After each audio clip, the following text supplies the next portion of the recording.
Anime fans அனைவருக்கும் வணக்கம். So இன்னைக்கு நம்ம ஸ்டெல்லார் டிரான்ஸ்ஃபர்மேஷன் சீசன் 6 எபிசோட் 1 தான் பார்க்க போகிறோம். நீங்கள் இதுக்கு முன்னாடி வந்து 5 சீசன் பார்க்கலனாலும் கவலை இல்லைங்க, பிரச்சனை இல்லை. ஏன்னா இது வந்து ஒரு புது பயணமாக தான் ஆரம்பிக்கும். ஸோ இந்த எபிசோட் ஸ்டார்டிங்லேயே வந்து பார்த்தீங்கன்னா நம்ம ஹீரோ அதுக்கப்புறம் அவங்க கூட 2 நண்பர்கள் இவங்க 3 பேரும் சேர்ந்து ஹெவன்லி ரெல்ம் இருக்கும் இல்லையா, அதுக்கு அசெண்ட் ஆகுறாங்க. ஸோ இதுக்கு முன்னாடி பார்த்தீங்கன்னா ஹியூமன் வேர்ல்ட்லேருந்து இம்மார்டல் வேர்ல்டுக்கு வந்திருப்பாங்க. இப்போ இம்மார்டல் வேர்ல்ட்லேருந்து அதாவது கடவுள்கள் வாழக்கூடிய அந்த ஒரு இடத்துக்கு போகிறாங்க. இவங்க 3 பேருமே ஃப்ரெண்ட்ஸ்னு சொல்லியிருப்பேன். ஆக்சுவலாக இவங்க 3 பேருமே பிரதர்ஸ் மாதிரி. அதெல்லாம் எப்படி நம்ம போக போக பார்ப்போம். ஸோ இந்த கடவுள்கள் வாழக்கூடிய உலகம் வந்து பார்த்திங்கன்னா பல ஆயிரம் கோடி ஆண்டுகளுக்கு முன்னாடி வானத்தில் அதாவது கிளவுட்ஸுக்கு நடுவில் மிதக்கக்கூடிய ஒரு பெரும் நிலப்பரப்பு மாதிரி வச்சுக்கோங்க. அதில் மெயின் யார் அப்படின்னா அங்கே ஒரு 8 ஃபேமிலி இருக்குது. அவங்க தான் வந்து திரும்ப திரும்ப திரும்ப திரும்ப இவங்களுக்குள்ளே சண்டை போட்டுக்கிறது அடிச்சுக்கிறதுன்னு சொல்லிட்டு கடவுள்கள் உலகத்தில் கூட சண்டை தான் போட்டுட்ருக்காங்க. ஸோ அந்த மாதிரி தான் அந்த ஒரு இடம் அப்படிங்கிறது இருக்குது. அந்த 8 ஃபேமிலி இல்லாமல் இன்னும் ஒரு 2-3 பவர்ஸ் அப்படிங்கிறது தனியாக இருக்குது. இப்படி இருக்கக்கூடிய இந்த உலகத்துக்கு தான் வந்து இவங்க 3 பேருமே போகிறாங்க. ஸோ இந்த மாதிரி அசண்ட் ஆகி மேலே போகிறாங்க இல்லையா, அவங்க எல்லாருமே ஒரு பர்டிகுலர் பிளேஸில் தான் போய் ரீச் ஆவாங்க. அந்த இடத்துல ஆல்ரெடி ஆட்கள் வெயிட் பண்ணிட்டு இருக்காங்க. என்னடா 100 வருஷம் ஆயிடுச்சு, ஒருத்தன் கூட மேலே வரலன்னு யோசிச்சுட்டு இருக்கும்போது ஒரு 4 பேர் அந்த இடத்துக்கு வராங்கப்பா. இப்போ அங்கே இருக்க ஒரு லேடி சொல்கிறா, 4 இல்லை நல்லா பாரு 5 பேர் அப்படிங்கிறா. ஆக்சுவலாக நம்ம பசங்க 3 பேர் தான் போனாங்க. எக்ஸ்ட்ரா 2 பேர் யார் அப்படின்னு கேட்டிங்கன்னா அவங்க வேறு இடத்துல இருந்து அசண்ட் ஆகி வந்தவங்க. ஸோ இந்த ஒரு உலகத்துக்கு வந்த உடனே ஃபஸ்ட்டு வேலையை என்ன அப்படின்னு பார்த்தீங்கன்னா இங்கே இருக்கக்கூடிய அந்த டிவைன் எனர்ஜி இருக்கு இல்லையா, அதை அப்சர்வ் பண்ணணும். அதை அப்சர்வ் பண்ணுறது ஒரு மாதிரி அன்கம்ஃபர்டபுளாக தான் இருக்கும். இருந்தாலுமே அதை பண்ணி தான் ஆகணும், இல்லைனா இங்கே சர்வை பண்ணுறது கஷ்டம். ஸோ இவங்க எல்லாமே வந்து பார்த்தீங்கன்னா கொஞ்சம் நேரத்தில் அப்சர்வ் பண்ணிட்டு வந்துட்டாங்க. ஸோ 1 or 2 ஹவர்ஸில் வந்துட்டாங்க. நம்ம ஹீரோ கிட்டத்தட்ட 6 மணி நேரமாக அங்கே உட்காந்துக்கிட்டு இருக்கான். அதாவது நம்மளுடைய பாடி அண்ட் சோல் எந்த அளவுக்கு ஸ்ட்ராங்காக இருக்கோ அந்த அளவுக்கான அந்த டிவைன் எனர்ஜி அப்சர்வ் பண்ண முடியும். ஸோ இது வந்து பேசிக்காக பார்த்தீங்கன்னா நல்ல விஷயம் தான், கெட்ட விஷயம்லாம் கிடையாது. இப்போ அவனுமே வந்து எல்லாத்தையும் அப்சர்வ் பண்ணி முடிச்சுட்டு வந்துட்டான். என்ன விஷயம்னா இந்த இடத்துல அவனால் பறக்க முடியல. ஐயோ என்னடா என்னால் பறக்க முடியலையே அப்படின்னு சொல்லிட்டு யோசிக்கிறான். அப்போ தான் இந்த லேடி சொல்கிறாங்க, தம்பி இங்கெல்லாம் பறக்கலாம் முடியாது, நீ பறக்கணும் அப்படின்னா இந்த செலஸ்டியல் பீயிங்ஸ் இருக்காங்க இல்லையா அந்த லெவலுக்கு நீ மாறணும். அதாவது இவங்களெல்லாம் டெய்ட்டின்னு சொல்கிறாங்க, காட்ஸ்னு. செலஸ்டியல் காட்ஸாக நீ மாறினா மட்டும்தான் பறக்க முடியும், அதுக்கு நீ வெயிட் பண்ணணும் அப்படிங்கிறாங்க. இப்போது இந்த இடத்துல இன்னொரு ரூல் இருக்குது. இது கடவுள்கள் உலகம் தானே. இந்த இடத்துல வந்து பார்த்தீங்கன்னா புதுசாக வந்தவங்க 1000 வருஷத்துக்கு அங்கே மைன்ஸில் வேலை செய்யணும்.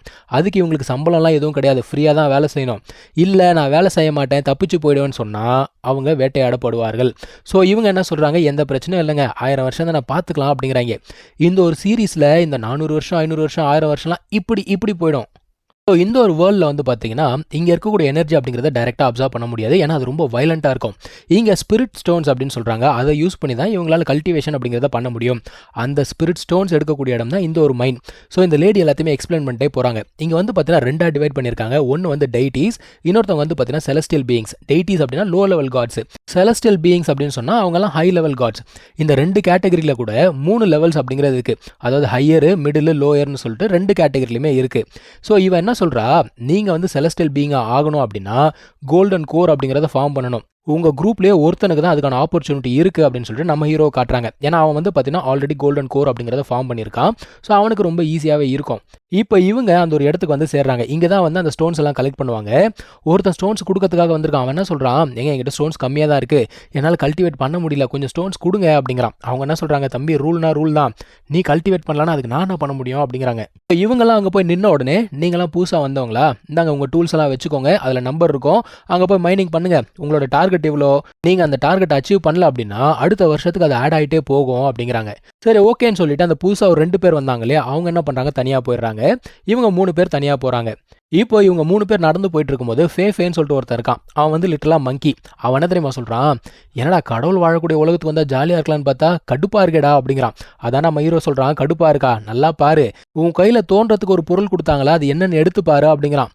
அது பொருள் வந்து பார்த்தீங்கன்னா இதுவே ஹியூமன் வேர்ல்டாக இருந்தால் கடவுளுடைய ஆயுதமாக அதை பார்ப்பாங்க, காட்ஸ் வெப்பனாக பார்ப்பாங்க. ஆனால் அந்த ஒரு உலகத்தில் ஏதோ தோன்றதுக்கான ஒரு கருவியாக வச்சுட்டு இருக்காங்க. அதான் அவன் சொல்கிறான், இந்த உலகம் நம்ம நினைக்கிற மாதிரி கிடையாது, இங்கே நிறைய விஷயங்கள் இருக்குது அப்படிங்கிறான். நம்ம ஹீரோ கிட்ட வந்து பார்த்தீங்கன்னா ஒரு பொருள் ஒன்று இருக்குங்க. அதில் ஒரு தனியான ஸ்பேஸ் இருக்கும். அங்கே போயிட்டு ப்ராக்டிஸ் பண்ணலாம், ரிலாக்ஸ் பண்ணலாம், எல்லாம் பண்ணலாம்.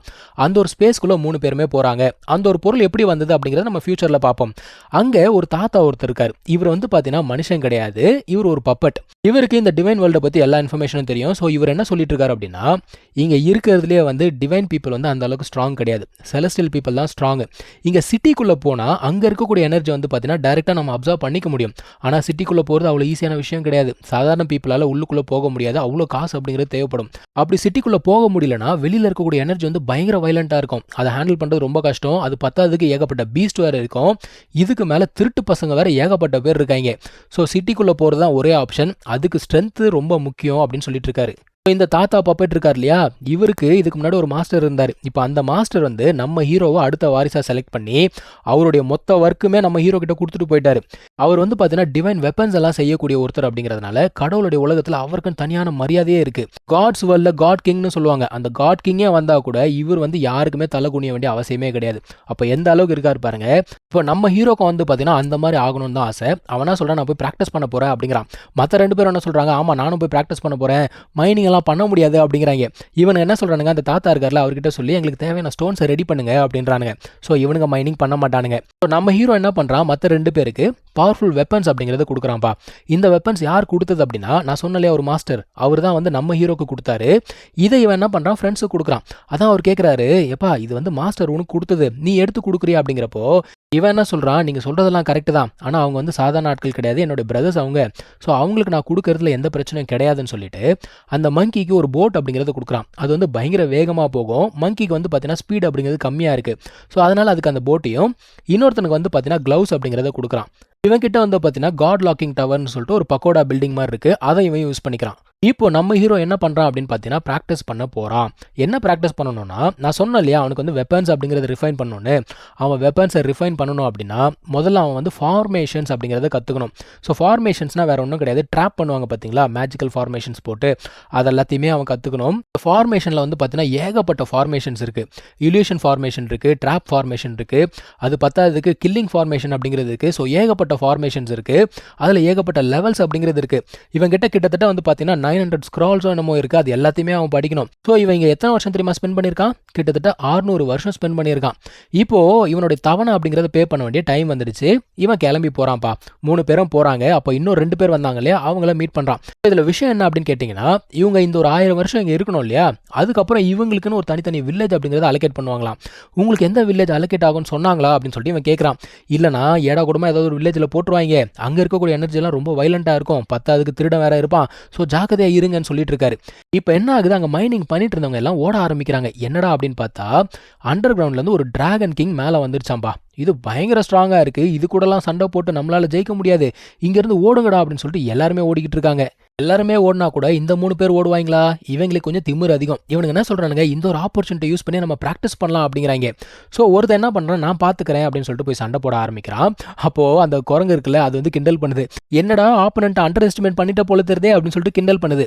அவன் என்ன பண்ணுறான், இதுக்கு முன்னாடி அந்த க்ளவுஸ் கொடுத்தான் இல்லையா, அந்த ஒரு க்ளவுஸோட பவரை யூஸ் பண்ணி ஒரு ஸ்ட்ரிங் மாதிரி யூஸ் பண்ணி அதை கட்டி போடுறான். ஆனால் அந்த ஒரு டிராகன் வந்து பார்த்தீங்கன்னா பயங்கர ஸ்ட்ராங்காக இருக்குது. அது எல்லாத்தையும் கட் பண்ணி போட்டு இவனை அட்டாக் பண்ணலான்னு வரும்போது நம்ம ஹீரோ வந்து தடுத்துறான். இவ்வளோ காலம் இவன் வந்து ஃபார்மேஷன் அப்படிங்கிறத படித்தான் இல்லையா, இப்போ ஒரு லோ லெவல் ஃபார்மேஷன் அப்படிங்கிறத யூஸ் பண்ணி இந்த ஒரு பீஸ்ட் கிட்ட சண்டை போடலாம் அப்படின்னு சொல்லிட்டு பார்க்குறான். என்னதான் அது லோ லெவல் ஃபார்மேஷனாக இருந்தாலும் கூட அது பயங்கர ஸ்ட்ராங்காகவே இருக்குது. பட் அந்த ஒரு பீஸ்ட்டு லக்கில் கண்டுபிடிச்சதா எப்படி கண்டுபிடிச்சதுன்னு தெரியல, அந்த ஃபார்மேஷனோட கோர் அப்படிங்கிறது இருக்கும், அந்த கோரை கண்டுபிடிச்சி ஃபார்மேஷனை உடச்சிடுச்சு. இப்போ உடச்சிட்டு நம்ம ஹீரோவை அட்டாக் பண்ணுது. இவனுங்க பயந்துட்டானுங்க, ஐயோ என்னமோ ஆயிடுச்சோன்னு சொல்லிட்டு பயப்படுறானுங்க. பார்த்தா பக்கி பைப்புல மேலே பறந்துகிட்டு இருக்கு. நார்மலாக இந்த ஒரு உலகத்தில் செலஸ்டியல் பீயிங்ஸால தானே பறக்க முடியும், இவன் எப்படி பறக்கிறான்? இதை பார்த்த உடனே அந்த ஒரு டிராகன் ஐயோ செலஸ்டியல் பீயிங்கா அப்படின்னு சொல்லிட்டு ஓடலான்னு பார்க்குது.